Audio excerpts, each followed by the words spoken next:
5 రాష్ట్రాల ఎన్నికల ఫలితాలు వెలువడ్డాయి. అయితే అన్ని రాష్ట్రాల్లో ప్రభుత్వాలు కొలువవుతున్న నేపథ్యంలో తమిళనాడులో మాత్రం సందిగ్ధత కొనసాగుతుంది. ఈ తమిళనాడు ముఖ్యమంత్రి ఎన్నిక పైన కొనసాగుతున్నటువంటి సందిగ్ధతకి తెరదించేందుకు కమ్యూనిస్టులు రంగంలో దిగారు.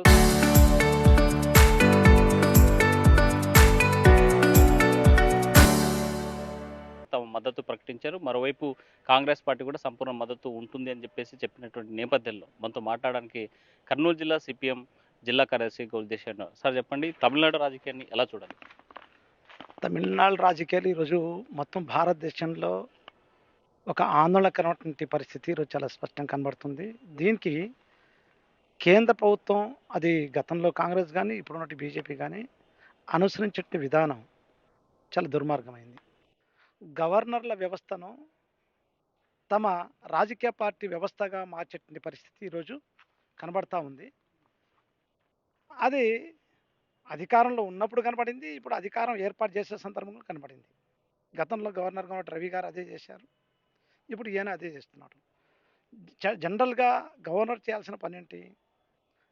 రాజకీయ పార్టీలు అప్పీల్ కాకముందే ఎన్నికల సందర్భంగా ఎవరికైతే మెజారిటీ వస్తుందో నిరూపించుకుంటారు, లేదా అది వాళ్ళ శక్తి సామర్థ్యాలు బట్టి ఉంటుంది. పెద్ద పార్టీ ఏదో పెద్ద పార్టీని నువ్వు రావయ్యా ప్రభుత్వం ఏర్పాటు చేద్దాం అని చెప్పి పిలవాలి, అది గవర్నర్ యొక్క బాధ్యత. ఆ రకం పిలవలేదు.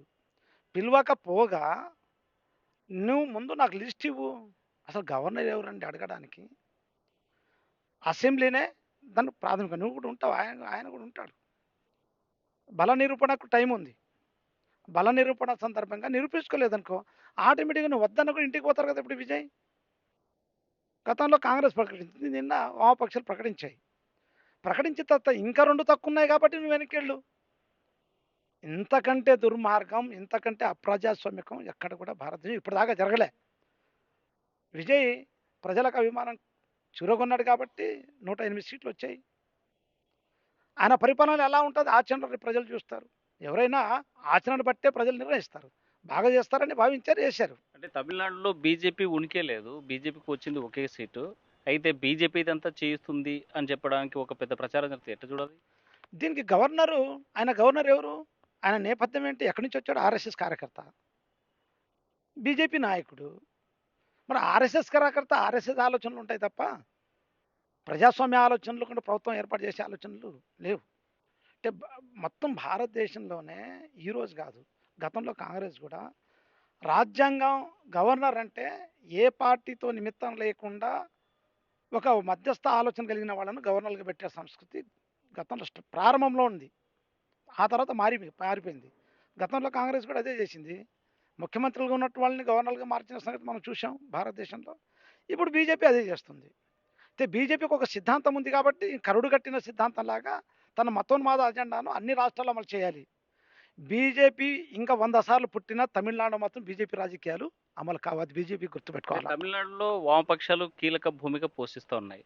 అయితే ఈరోజు కేరళ కావచ్చు, పశ్చిమ బెంగాల్ కావచ్చు, ఒక్క సీటు దేశంలో ఏ రాష్ట్రంలో కూడా అధికారం లేనటువంటి పరిస్థితి. దీన్ని ఎలా చూడాలి? కమ్యూనిస్టుల పని అయిపోయిందంటారా? అంటే చాలా మీడియాలో కూడా కొంతమంది కమ్యూనిస్టుల పని అయిపోయింది అంటారు. కానీ మార్క్స్ ఏం చెప్పాడు? ఎక్కడ కూడా ఎన్నికల ద్వారా కమ్యూనిస్టులు వచ్చినా నిలబడరు, అది చరిత్ర. తూర్పు యూరప్ దేశాల్లో కూడా మనం చూసాం. ప్రజలు మార్పు తీసుకురావాలి తప్ప ఎన్నికల ద్వారా వస్తే అది కమ్యూనిస్ట్ పార్టీలు కొన్ని మేలు చేయొచ్చు. అయితే ఎన్నికల ద్వారా అధికారంలోకి వస్తే కొన్ని సంక్షేమ పథకాలు ప్రజలకు ఉపయోగపడతాయి. ఉదాహరణకు భూ సంస్కరణలు అమలు చేశాం. లేదు, యూపీఏ గవర్నమెంట్లు బ్యాక్ నుంచి సపోర్ట్ చేసినప్పుడు కొన్ని ముఖ్యమంత్రి చట్టాలు వచ్చినాయి. ఆర్టీఐ యాక్ట్ వామపక్షాల యొక్క చొరవతోనే వచ్చినాయి. ఈరోజు మన్రేగా వామపక్షాల ఒత్తిడితో వచ్చింది. ట్రైబల్ యాక్ట్ వామపక్షాల ఒత్తిడితో వచ్చింది. అంటే కొన్ని తాత్కాలికంగా విద్యా హక్కు చట్టం వచ్చింది. కొన్ని సంక్షేమ పథకాలు అమలవుతాయి. కానీ ఎన్నికల ద్వారానే సిపిఎం పార్టీ ఈ దేశంలో ఏం చెప్తుంది? ఎన్నికల ద్వారానే ప్రజల యొక్క మొత్తం అధికారంలోకి వస్తే మొత్తం సమూలంగా మార్పు జరిగే సిపిఎం పార్టీ లైన్ కూడా కాదు అది. ఈరోజు సిపిఎం పార్టీ మేము నిరుత్సాహం చెందట్లేదే. అధికారం కోల్పోతే ఏంటి? ప్రజలకు సేవ చేసి భాగ్యం ప్రజలు కోల్పోతారు అంతే. సిపిఎం పార్టీకి ఏం జరిగింది? ఇంకా దగ్గరికి ఎలా కావాలని కోరుకుంటాం. అంటే కింద పడ్డ కూడా కమ్యూనిస్టులు మాదే పై చేయంటారా? అంటే ప్రజలు మిమ్మల్ని దూరం చేసుకున్న జనరల్ ఒక సామెత ఉంది, ఏనుగు సచ్చినా విలువ ఒకటే ఉంటుంది, బతికిన విలువ. అది కమ్యూనిస్ట్ యొక్క ప్రత్యేకత. ఇక్కడ కమ్యూనిస్టులు అధికారంలోకి వస్తే అసెంబ్లీలో పోరాటం చేస్తారు, అధికారంలోకి వస్తే సంక్షేమ పథకం అమలు. ఈరోజు ప్రపంచంలోనే పేదరికం లేని ఏకైక రాష్ట్రం కేరళ ఉంది అంటే కమ్యూనిస్టులకు గొప్పతనం మేము చెప్పడం కాదు. నీతి ఆయోగే చెప్పింది. నీతి ఆయోగ్ ఎవరి చేతిలో ఉంది? బీజేపీ చేతిలో ఉంది. మరి బీజేపీ చేతిలో ఉన్నటి నీతి ఆయోగే కేరళ ఈరోజు పేదరికాన్ని నిర్మూలించిన రాష్ట్రం. ఎవరు అధికారంలో ఉన్నప్పుడు? 10 సంవత్సరాలు సీపీఎం పార్టీ అధికారంలో ఉంది కాబట్టి ఆ పని చేయగలిగింది. అదే కాదు, చాలా ప్రమాదకరమైన వ్యాధులొచ్చినా నివారించగలిగినట్టు ఏకైక రాష్ట్రం ఈ దేశంలో కేరళ. అది కమ్యూనిస్టులకు గొప్పతనం, అది సీపీఎం యొక్క గొప్పతనం. పశ్చిమ బెంగాల్ ఆస్తులు తగలబెట్టడం, విగ్రహాలు కూల్చడం ఎట్లా చూడాలంటే? అంటే అరాచక శక్తులు వాళ్ళకి ఆలోచనలవి. జనరల్‌గా ఏ పార్టీ అయినా. మేము చాలా సార్లు అధికారంలోకి వచ్చినాం కమ్యూనిస్ట్ పార్టీగా. 30 సంవత్సరాలు బెంగాల్‌లో అధికారంలో వచ్చినాం. ఏ పార్టీ కార్యాలయం ధ్వంసం చేయలేదే. ఏ కార్యకర్తను హత్య చేయలేదే. అది కమ్యూనిస్టుల సంస్కృతి. కానీ బూర్జా పార్టీల సంస్కృతి అది కాదు. అధికారంలోకి వస్తే భయభ్రాంతులు సృష్టించాలా. ఈరోజు లెనిన్ విగ్రహం ఎక్కడ పడగొట్టారు? మేము గెలిచిన చోట పడగొట్టారు. సీపీఎం పార్టీ అక్కడే చెప్పింది. 2 గంటల్లోగా మళ్ళీ తిరిగి లెనిన్ విగ్రహాన్ని అక్కడే స్థాపిస్తామని చెప్పి స్థాపించాం. లెనిన్ విగ్రహం అక్కడే పెట్టాం. ప్రజలు వచ్చి లెనిన్ విగ్రహానికి నివాళులర్పించారు. కాబట్టి విగ్రహాలు పడగొట్టినంత మాత్రాన, లేదు పార్టీ కార్యాలయాలు తగలబెట్టినంత మాత్రాన సిద్ధాంతం ఎక్కడికి పోదు. ప్రజల యొక్క ఆదరణ వల్ల ఎక్కడ పోదు. అది ఒక భావం అది. అది ప్రజలకు వెళ్ళిపోతుంది. విగ్రహం పడగొడతాం. ఏం లెనిన్ విగ్రహం అది ఒక తయారు చేసిన బొమ్మ. గుర్తు కోసం పెట్టుకుంటాం. పడిపోతే సిద్ధాంతం పోతుందా? అంటే అది వాళ్ళ మూర్ఖత్వం కాబట్టి పడగొడుతున్నారు. మూర్ఖులే ఆ పని చేసేది. మూర్ఖులు కాని వాళ్ళు ఈ పని చేయరు. కేరళ అదేవిధంగా తమిళనాడు యొక్క ఎన్నికల ఫలితాలు ఈ తెలుగు రాష్ట్రాల మీద ముఖ్యంగా దక్షిణ భారతదేశం ఎలాంటి ప్రభావం చూపబోతుంది? అంటే ఆంధ్ర రాష్ట్ర ప్రజలు కానీ, ఆంధ్ర రాష్ట్ర రాజకీయ నాయకులు నేర్చుకోవాలి. ఇక్కడ పచ్చిగా తమ స్వార్థం కోసం పనిచేసే రాజకీయ పార్టీలు ఆంధ్ర రాష్ట్రంలో ఉన్నాయి. రాష్ట్ర భవిష్యత్తు గురించి ఆలోచించే రాజకీయ పార్టీలు ఆంధ్రప్రదేశ్లో లేవు. ఎందుకు ఈ విషయం చెప్తున్నా అంటే, అధికారంలో ఉన్నవాళ్ళు కానీ, ప్రతిపక్షంలో ఉన్న ఇద్దరు కలిసి కూడగట్టుకుని ఈరోజు నరేంద్ర మోడీ కాళ్ళ కింద సాష్టాంగ దండాలు పెడతా ఉన్నారు. కానీ తమిళనాడు ఆయన నేను అప్రిషియేట్ చేస్తున్న విజయ్ గారిని. ఆధార విమానాలు, సినిమా అవన్నీ ఒక భాగమైతే, ఈరోజు ఆయన ఒక్క అంశాన్ని కిందకి తీస్తే అధికారంకి వస్తాడు ఆయన. నేను బీజేపీతో కలిసిపోతానంటే పవర్ వచ్చేస్తుంది. ఎందుకు నిలబడినాడు? ఆయన ఒకటే చెప్పాడు. సైద్ధాంతికంగా నాకు బీజేపీ వ్యతిరేకి, రాజకీయంగా నాకు డీఎంకే వ్యతిరేకి. Correct stand.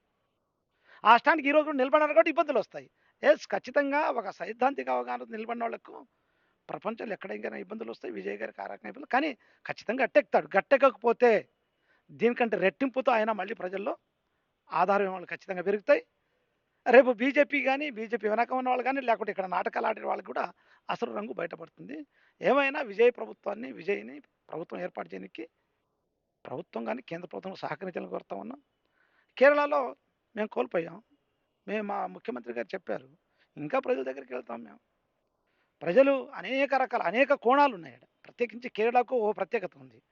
ఆడ క్రిస్టియన్స్, మైనారిటీస్ డామినేషన్. కాబట్టి వాళ్ళ యొక్క ఓటింగ్ యొక్క ప్యాటర్న్ బట్టి అటు ఇటు మారుతుంటాయి. కేరళ యొక్క చరిత్రలో ఒకసారి కమ్యూనిస్టు, ఒకసారి కాంగ్రెస్. కానీ 21లో జరిగిన చరిత్ర ఏంటి? మళ్ళీ తిరిగి రాశాం. మూడోసారి కూడా వస్తానని ఆశించాం. కానీ అనేక రకాల కారణాలు, కాంగ్రెస్ అనుసరించిన పద్ధతి, కాంగ్రెస్ మితవాదం అంటే బీజేపీతో ఆ రకంగా మితవాద ధోరణి. వాళ్ళ కాంగ్రెస్ నాయకులు ఆర్ఎస్ఎస్ మీటింగ్లో పోయి మాట్లాడారు. ఇంకా బీజేపీ కాంగ్రెస్ కుమ్మక్కయిందని చాలా స్పష్టంగా అర్థమవుతుంది.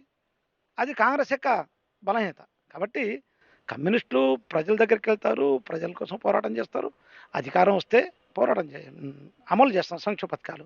కాదంటే బయట ఉండి పోరాటం చేస్తాం. ఈ దేశంలో కమలం వికసిస్తుంది, కమ్యూనిస్టులు కనుమరుగవుతున్నారు. మొత్తం ఇదే కమ్యూనిస్టులకి గడ్డు కాలం వచ్చింది, ఎర్ర జెండా ఇంకా కనిపించొద్దు అని చెప్పే విమర్శకులకి ఫైనల్గా మీ సూటి సమాధానం? నేను చెప్తున్నాం, ప్రపంచ పరిణామాలు చూడమని చెప్తున్నాం. శ్రీలంకలో ఎక్కడుంది ఇప్పుడు? శ్రీలంకలో ఎవరున్నారు? మార్క్స్ ఏం చెప్పాడు? ప్రజలే చరిత్ర నిర్మాతలు అన్నాడు ఆయన. ప్రజలు ఇప్పుడు పెరుగుట విరుగుట కొరికే అన్నారు. బీజేపీ పెరుగుతాయి, ఇంకా పెరిగినాయి.